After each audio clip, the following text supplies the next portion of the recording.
I don't know if you saw the Italian Prime Minister-elect's speech this week, the female, and she came out and she used that word a lot. She was talking about identity. She talked about religious identity, gender identity, individual identity. And this is one of the things she said that I pulled out.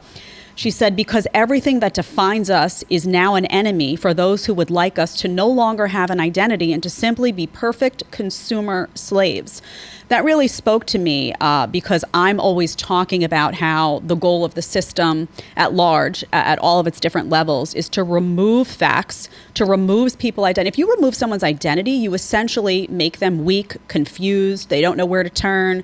They can't really build a backbone. They can't. How can you build a life for yourself that's productive if you can't even define who you are? It's utterly ridiculous. It's not grounded in fact. And I think the goal is to create isolated, weak, sickly people. So what did you make of her speech? And one thing that I thought was hopeful, I don't know how you'll feel about this, but it got a lot of play, and there were a lot of people, not only in Italy, but in the United States, that heard that and said, yeah, this is what I'm talking about. She called herself a woman. She called herself a Catholic. She called herself a mother, and she didn't give a shit how anybody received it. And people were like, yeah, where is this in this country? Your take.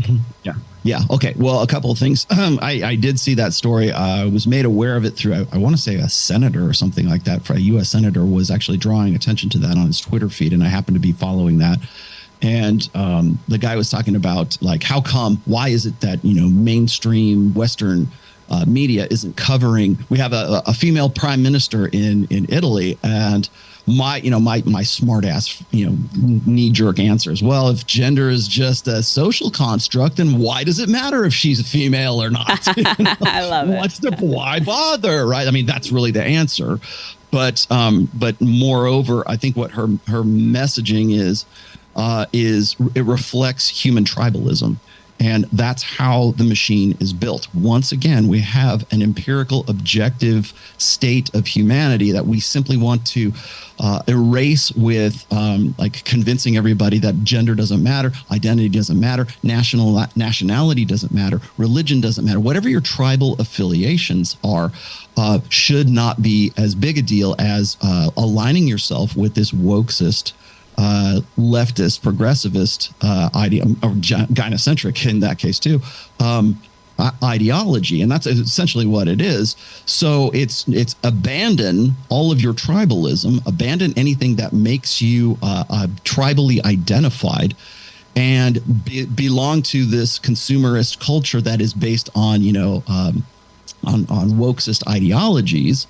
But I think the larger scope of what she was saying, I think, has more to do with human tribalism. And I've actually kind of locked horns with Jordan Peterson over this as well. It's my take that human tribalism is a feature and not a bug.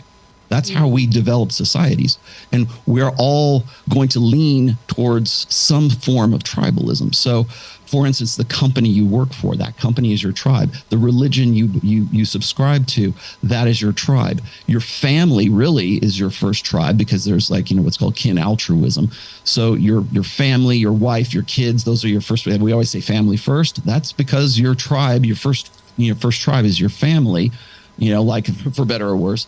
And then there's other little sub tribes. If you for instance, I play in a band. That's a tribe. When I go and I create music with the people that I create with. If you are, if you're your workout partners, that could be your tribe at the gym. Human beings form tribes. Even if you're on, playing World of Warcraft or something like that, you got your clan, or you got your group that you go out and raid with, or whatever it is, whatever your game happens to be. The human beings will naturally form tribes, but yet we live in a culture that says no, you're not supposed to do that. You're only supposed to follow this narrative. And as soon as you start building tribes and you start building tribal affiliations, no matter what it is, like I said, it could be ethnicity, it could be religion, it could be gender.